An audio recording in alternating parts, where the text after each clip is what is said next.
আসসালামু আলাইকুম। সকালবেলা আবারও চলে আসলাম। দেখতে পাচ্ছেন কত সুন্দর একটা নারিকেল গাছ। তো নারিকেল গাছ বছরে 2 বার পরিষ্কার করাতে হয়।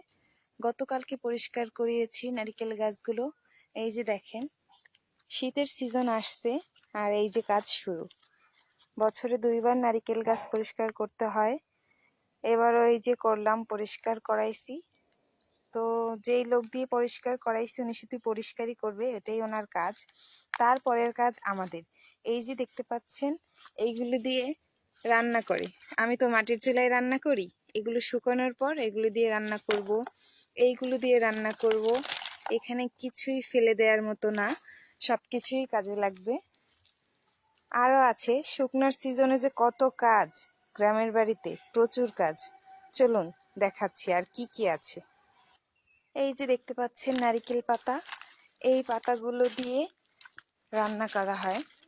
তো এখান থেকে কিছু পাতা দিয়ে আমি ঝাড়ু দেওয়ার জন্য যে শলা বানাই, উঠান ঝাড়ু দেওয়ার জন্য শলা বানাবো, আর কিছু পাতা দিয়ে রান্না করব। তো এই পাতাগুলোকেও একদম ছাঁটাই করতে হয় সুন্দরভাবে।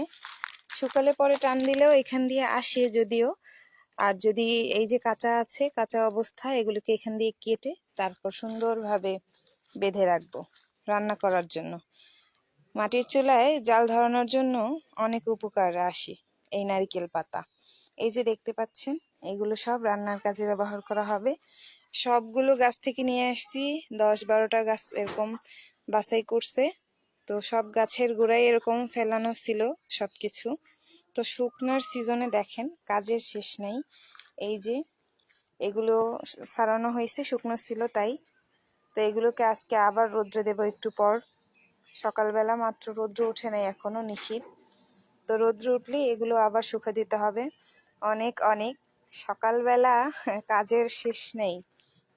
গ্রামের বাড়ি, শুকনার সিজন মানেই অনেক অনেক কাজ। তো আজকে এই পর্যন্তই। নেক্সট ভিডিওতে আবার দেখা হবে। আসসালামু আলাইকুম, আল্লাহ হাফেজ।